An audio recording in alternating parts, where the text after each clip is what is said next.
নমস্কার প্রিয় দর্শক, আবার আর একটা নতুন দিন, আর একটা নতুন পর্ব।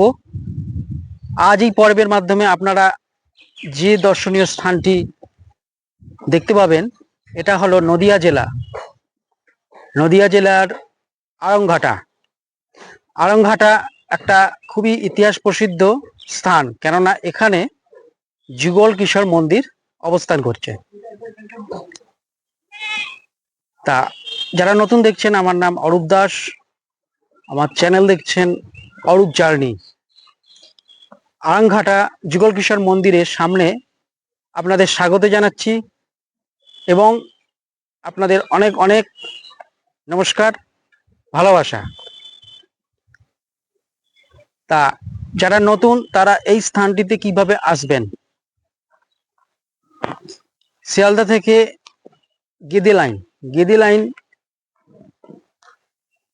ট্রেন ধরবেন। ডাইরেক্ট গেদে লাইনের ট্রেন আছে, দূরত্ব 82 কিলোমিটার প্রায়, আর মাঝে স্টেশন 34টা শিয়ালদা থেকে। নর্থ সেকশনের ট্রেন ধরবেন, শিয়ালদা গেদে লোকাল। বা যদি রানাঘাট থেকে এসে রানাঘাট টু গেদে লোকালও ধরে নিতে পারেন। সকাল 8:45 আছে, আমি এলাম সকাল 8:45 গেদে লোকালটা রানাঘাট থেকে। মোটামুটি আমি 9টায় পৌঁছে গেছি স্টেশনে। যাই হোক, এখানে আসতে আপনাদের 2 ঘন্টা মোটামুটি সময় লাগবে। 34টা স্টেশন পার হবেন। তা খুব সহজেই স্টেশন থেকে হেঁটেও আপনারা চলে আসতে পারেন, 10 মিনিট হাঁটা পথ। বা টোটো আছে, টোটো ধরে 10 টাকা ভাড়া দিয়েও আসতে পারেন যারা বয়স্করা যদি আসেন। এখানে কিন্তু ভোগ প্রসাদেরও ব্যবস্থা আছে, আপনাদের নাম্বার দিয়ে দেবো। নাম্বারে যোগাযোগ করলে, আগের দিন যোগাযোগ করবেন, তাহলে নিত্য ভোগ প্রসাদ আপনারা পেতে পারেন। ভোগ প্রসাদে কি কি পাবেন সেগুলো আমরা দেখাবো। আমি আজকে আমি ভোগ প্রসাদ গ্রহণ করব। তা এই যে ইতিহাস প্রসিদ্ধ স্থানটা আপনারা আজকে দেখবেন, এর ইতিহাসটা কি, কিভাবে মন্দির স্থাপন হলো, এই যে যুগল কিশোর কেন নাম, সেগুলো আপনারা পাবেন। আরো খুঁটিনাটি তত্ত্ব এখানকার। এবং সবচেয়ে বড় কথা, এই যে আড়ংঘাটা জায়গাটা, এই আড়ং নামটা হচ্ছে হাট বা মেলা। এর অর্থ, আড়ং শব্দটার অর্থই হলো হাট বা মেলা। এখানে কিন্তু হাট বা মেলা একটা বসে, যেটা হচ্ছে এই জ্যৈষ্ঠ মাস। এখানে বিগ্রহ কিন্তু অনেক বিগ্রহ আছে, শুধু রাধা কৃষ্ণ যে বিগ্রহ তা নয়, আরো গোপী বল্লভ, রাধা বল্লভ, এরকম অনেক বিগ্রহ পাবেন এখানে। সব এক এক করে আপনাদের বলবো। আপাতত ভিডিওটি শুরু করি, আপনারা আমার সঙ্গে থাকুন আর আজকের দিনটি উপভোগ করুন। আর লাইক শেয়ার করুন আর সাবস্ক্রাইব করবেন অবশ্যই। আর পাশে থাকা বেল আইকনটি প্রেস করে পরবর্তী নোটিফিকেশনগুলো যাতে পান সেই ব্যবস্থা করে রাখবেন। নমস্কার, আসুন।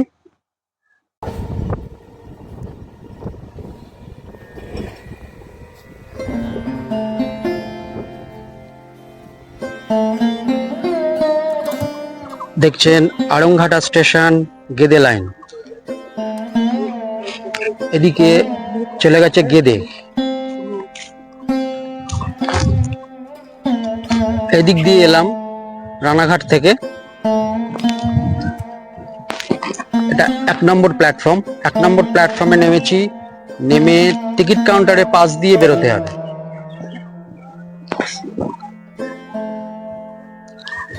আপাতত স্টেশন চত্বরটা দেখুন, এমনি পরিষ্কার, সবুজের সমারোহ।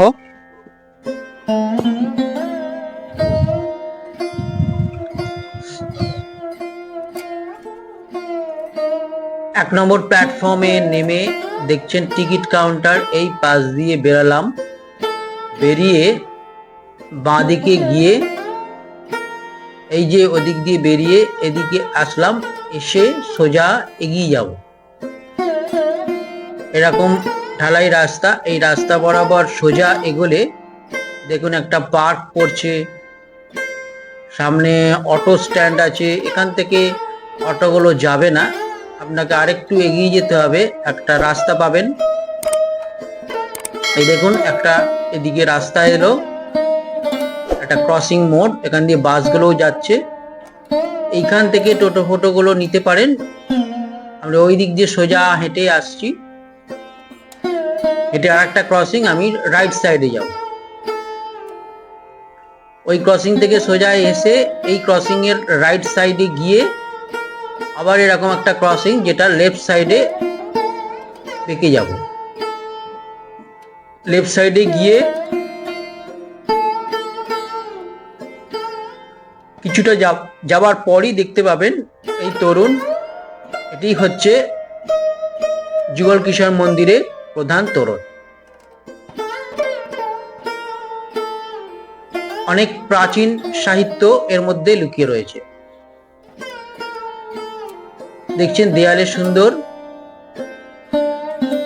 কালিয়া দমন দৃশ্য, মহাভারতের দৃশ্য এবং শ্রীকৃষ্ণের দুটি রূপ এখানে তোরণের সামনে রাখা আছে। ওপরে সিংহ দুটি মূর্তি, ওপরে মাঝে বিভিন্ন মূর্তি এখানে রয়েছে। এখানেও একটি মূর্তি।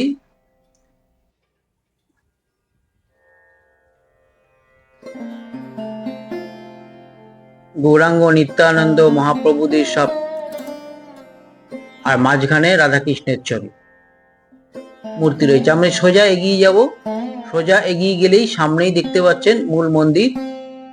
আমি মূল মন্দিরের গর্ভগৃহে ঢুকবো। বলে রাখি, এই যে যুগল কিশোর মন্দির শুধু পশ্চিমবঙ্গে নয়, এটা মধ্যপ্রদেশেও আছে। মধ্যপ্রদেশের পান্না শহরে রয়েছে যুগল কিশোর মন্দির।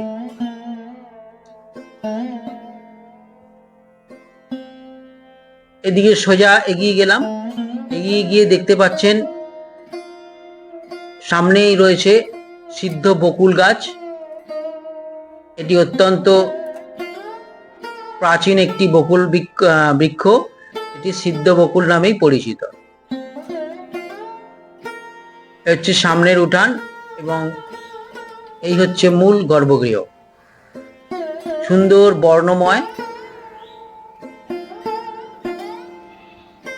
এবং এর মোটামুটি দেখুন বাইরের দিকে 5টা থাম আছে, ভিতরের দিকেও থাম রয়েছে, আর ওই পাশে জায়গা আছে। মন্দিরের পিছন দিকে রয়েছে নদী। আপনাদের পরবর্তী সময় দেখাবো, ভিডিওটি দেখতে থাকুন। মন্দির চত্বরটির কারুকাজ দেখলে সত্যি খুব ভালো লাগবে। অনেক প্রাচীন একটি মন্দির, রাজা কৃষ্ণচন্দ্রের সময়ে মন্দির নির্মাণ হয়েছিল, তার আগেই নির্মাণ হয়েছিল। এগুলো ডালিতে হলো মানে 51 টাকা আছে না? কি কি থাকছে এর মধ্যে? আলতা, সিঁদুর, ধূপকাঠি, মোমবাতি, সন্দেশ, বাতাসা, ফল। আচ্ছা আচ্ছা, একরকম ফল আছে তাই? ফল একরকম আর মিষ্টি। আচ্ছা,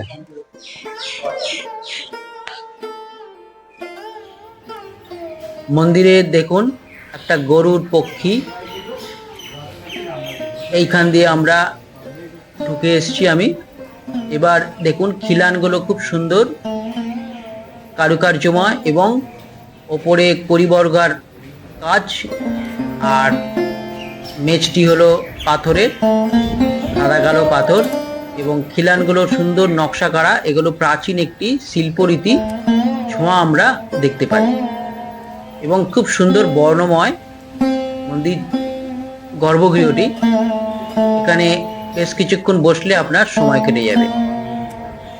আর মূল গর্ভগৃহের মূল মন্দিরের সামনে রয়েছি, পুরোহিত মশাই রয়েছেন, মন্দির দেখাশোনার দায়িত্বে যিনি আছেন তিনিও রয়েছেন।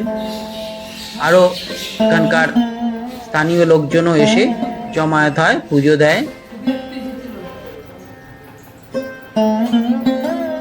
মানুষের ভক্তি শ্রদ্ধা দেখে সত্যিই খুব ভালো লাগলো, আপনাদেরও ভালো লাগবে।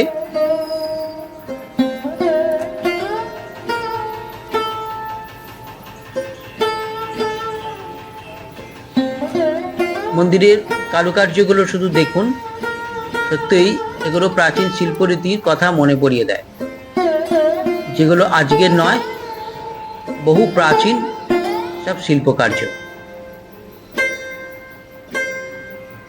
এবার বলি, এখানে শুধু যুগল কিশোর যে রাধাকৃষ্ণ বিগ্রহ তা নয়, আরো অনেক বিগ্রহ রয়েছে, গোপীবল্লভ, কালাচাঁদ, এগুলো প্রত্যেকটি এরকম দরজা রয়েছে।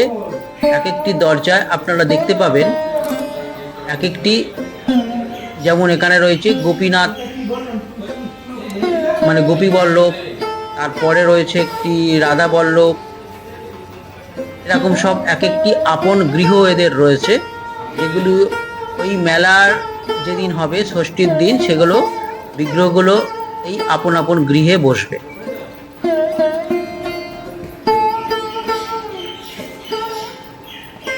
আপাতত ওই সমস্ত বিগ্রহগুলি একটি ঘরেই মানে একটি গৃহেই অধিষ্ঠিত এখন আপনারা দেখতে পাবেন। এছাড়াও রাম সীতার একটি বিগ্রহ আছে, সেটা অন্য গৃহে রয়েছে, সেটাও আপনাদের দর্শন করাবো।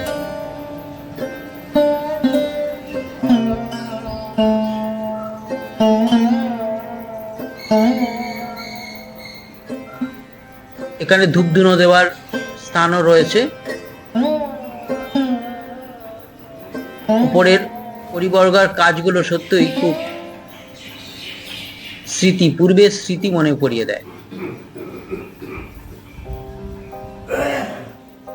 এটি যেমন এই কক্ষটি হলো কালাচাঁদ, দেখুন শ্যামচাঁদ জিউ। তারপর এখানে রয়েছে আরেকটি কক্ষ,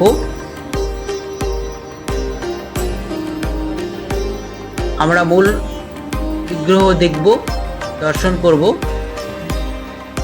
আমার সঙ্গে থাকুন।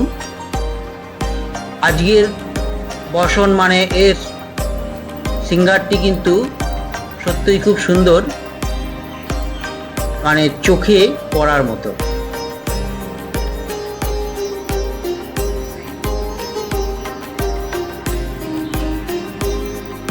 খুবই ভালো লাগবে।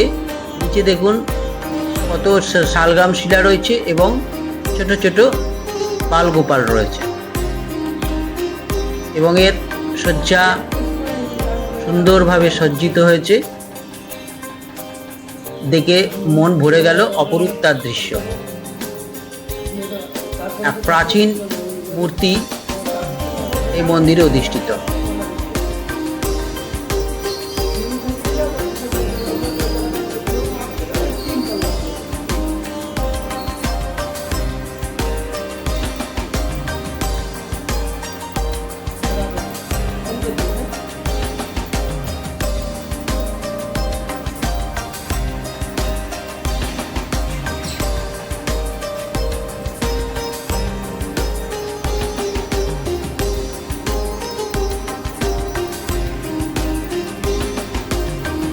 সামনে থেকে দেখুন কত সুন্দর মূর্তিটি এবং তার সজ্জা, গায়ে সুন্দর অলংকার।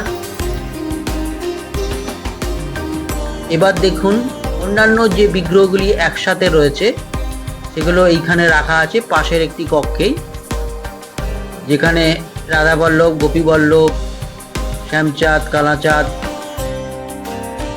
এরকম সব বিগ্রহগুলি একটা একটা করে সব সাজানো এখানে।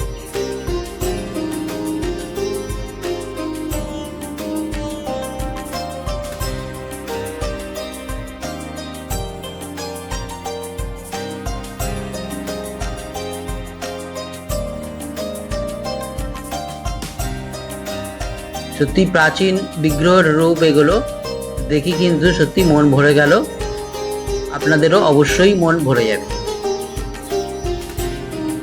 আপনারা একটু লাইক শেয়ার করবেন আর সাবস্ক্রাইব অবশ্যই করবেন।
এখন দেখছেন আরেকটি কক্ষে রাম সীতা যুগল মূর্তি,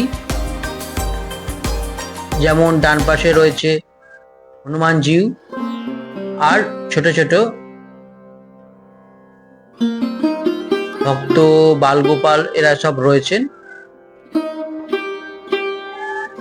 এখানকার কক্ষগুলো দেখলে প্রাচীন সেই স্থাপত্য যে এখনো তার স্মৃতি বজায় রেখেছে সেগুলো দেখলেই বোঝা যায়, কেননা এখানকার মানে জানলা বা পাথরের বা দেওয়ালের যে গাঁথনিগুলো সবই সেই প্রাচীন রীতি। একটি গোয়ালখানা রয়েছে, এটাও কিন্তু সেই প্রাচীনকালেরই নিদর্শন এখনো বয়ে নিয়ে যাচ্ছে, কেননা এটার পুনর্নির্মাণ বা পুনর্ভাবে জিনিসটার কোনো মেরামতি এখনো সেরকমভাবে হয়নি। প্রাচীন যে গঠন শৈলীটা রয়েছে সেটাকেই এখানে বজায় রেখেছে।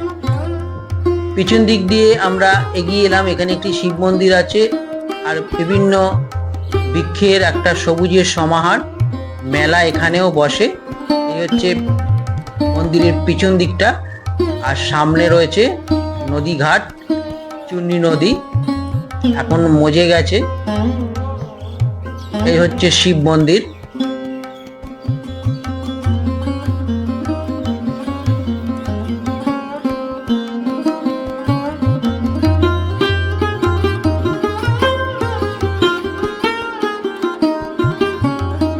আর সামনেই দেখতে পাচ্ছেন ঘাট এবং চূর্ণী নদী।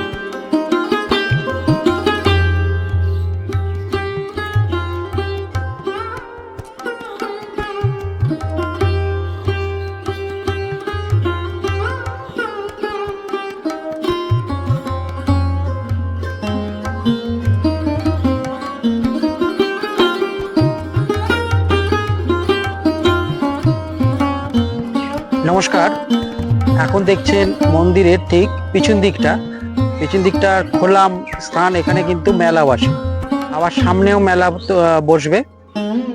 এখানে একটি বটবৃক্ষ, আর এখানে বিভিন্ন বিগ্রহ সব পুজো এখানে বসিয়ে রেখে যায়। আসুন এখানকার যে ইতিহাসটা আমরা একটু অনুধাবন করি। এটা হচ্ছে সালটা 1728, যখন এই মন্দির প্রতিষ্ঠা হয়। কথিত আছে যে গঙ্গারাম দাস নামে একজন ব্যক্তি, যিনি বৃন্দাবন থেকে একটি কৃষ্ণ বিগ্রহ, মানে যুগল কিশোর কেন নামটা হয়েছে, একটি বাল্য বয়সের কৃষ্ণ বিগ্রহ নিয়ে এসেছিলেন বৃন্দাবন থেকে, যেটি নবদ্বীপের সমুদ্রগড় অঞ্চলে ওই বিগ্রহকে পূজা আরম্ভ করেছিলেন, বিগ্রহকে প্রতিষ্ঠা করে। কিন্তু সেই সময় বর্গীদের আক্রমণ হতো, যার ফলে তিনি আর সেখানে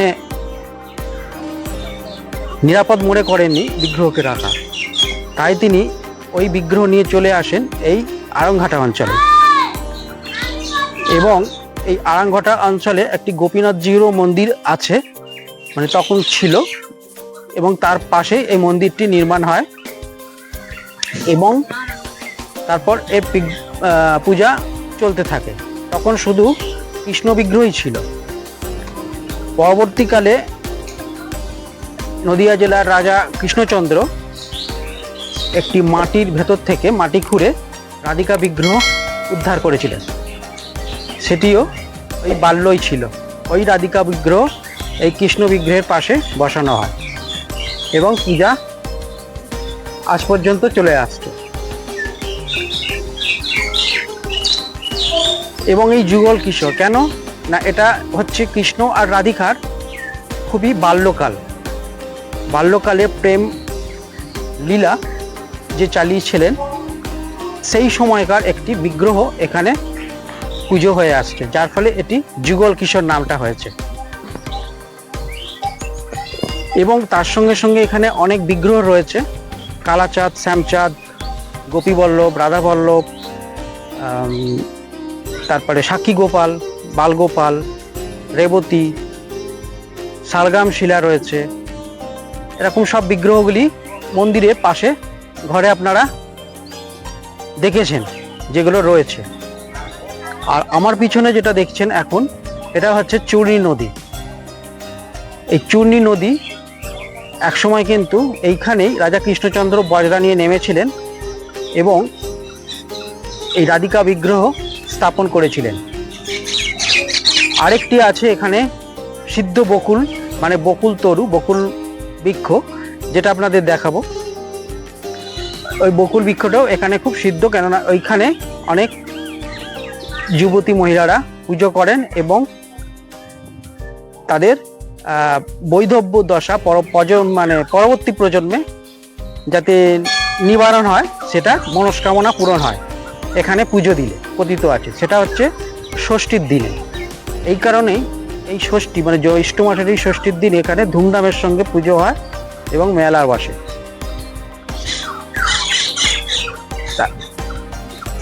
এবছর যে মেলাটা বসতে চলেছে হচ্ছে পয়লা জ্যৈষ্ঠ, মানে হচ্ছে পয়লা জ্যৈষ্ঠ বলবো না, পয়লা জুন, জ্যৈষ্ঠ মাসের 17 তারিখ,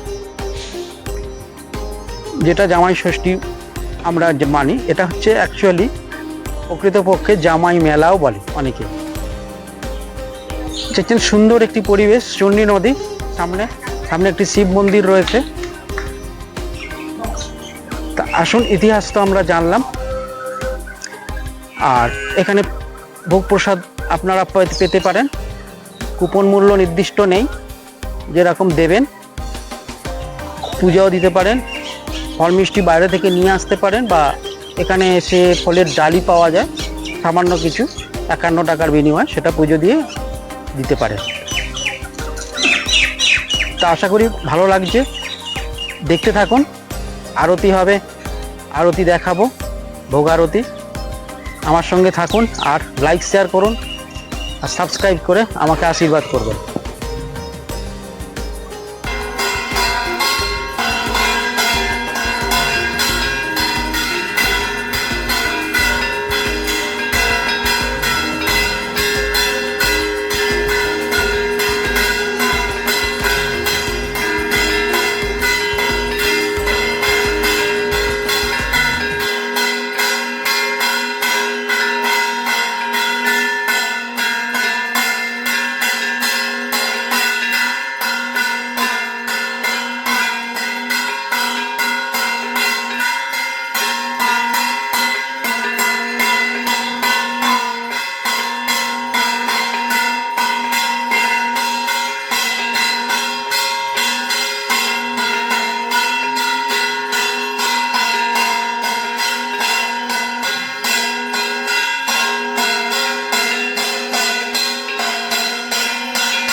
চলো দেখি আমি পাগল করছি ভালো করে যাও